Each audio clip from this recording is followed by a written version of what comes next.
Hello दोस्तों, अनुपमा में आज हम देखेंगे अनुपम जी। वैलेंटाइन डे पर अनुपमा अपने हस्बैंड की फोटो लेकर अपने पुराने दिनों को याद करती है और वह कहती है कि तुम कहाँ चले गए, हम दोनों कितने खुश थे, पूरी जिंदगी एक साथ रहने का तुमने हमारे साथ वादा किया था।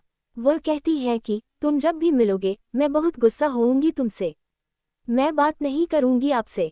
आगे हम देखते हैं कि प्रेम राही को लेकर अपने फ्लैट पर जाता है तो राही उससे पूछती है तुम मुझे यहाँ पर क्यों लेकर आए हो।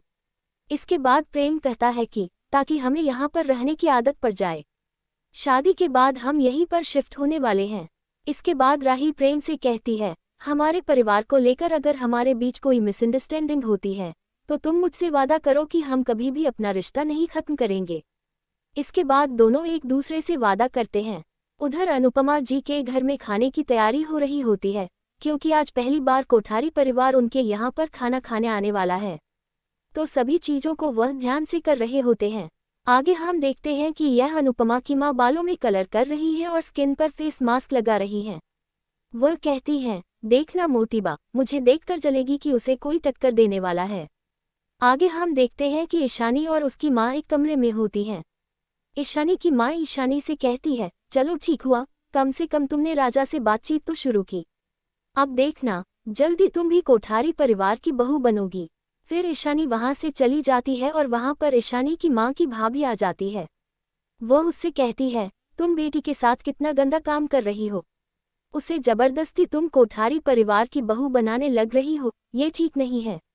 इसके बाद वह कहती है पहले तुम अपनी लड़की को देखो, उसके बारे में सोचो, उसका फैक्ट थोड़ा कम करो और हाँ, अनुपमा को बताने के लिए मत सोचना।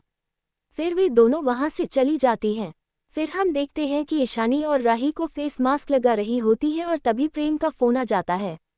वे आपस में प्यार भरी बातें करते हैं और एक दूसरे से कहते हैं आज मैं क्या डालूं, कौन से कपड़े पहनूं। इसके बाद वह कहते हैं हम कल ही तो मिले थे और ऐसे लग रहा जैसे हमें मिले बहुत दिन हो गए हैं, ये सब कैसे ठीक होगा।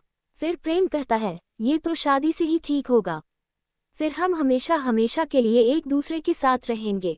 आगे हम देखते हैं कि पूरा कोठारी परिवार खाने के लिए अनुपमा के घर पर आने लगता है तो पराग कहते हैं मोटीबा वहाँ क्या मेरा आना जरूरी था। तो इस पर मोटीबा कहती है बिल्कुल जरूरी था, उनका खाना खाकर ही है तो हम पता लगा पाएंगे कि वह खाना कैसे बनाते हैं या फिर सारी अरेंजमेंट हमें ही करनी पड़ेगी। इसके बाद कोठारी परिवार अनुपमा के घर पर पहुंच जाता है और उनका फूलों के साथ स्वागत किया जाता है। सभी को शरबत दिया जाता है लेकिन प्रेम को राही नहीं दिखती तो वह परी से कहता है राही कहाँ है। परी कहती है वह अपने कमरे में तैयार हो रही है, उसे थोड़ा टाइम लगेगा। लेकिन प्रेम से रहा नहीं जाता है और वह उससे मिलने का आइडिया सोचता है तो वह अपने कपड़ों पर जानबूझकर शरबत गिरा लेता है और कहता है मेरे तो कपड़े गंदे हो गए, मैं अभी साफ करके आता हूँ। फिर वह राही के पास चला जाता है। राही के कपड़ों को देखकर वह काफ़ी खुश हो जाता है, उसकी ड्रेसिंग सेंस उसे बहुत अच्छी लगती है। लेकिन मही को अंदर ही अंदर बहुत जलन होती है क्योंकि वह चाहती है कि प्रेम की शादी उसके साथ हो। तो दोस्तों आपको क्या लगता है, प्रेम की जोड़ी किसके साथ अच्छी लगती है, राही के साथ या मही के साथ? कमेंट बॉक्स में नाम जरूर बताएं और हाँ, चैनल को सब्सक्राइब करें। धन्यवाद।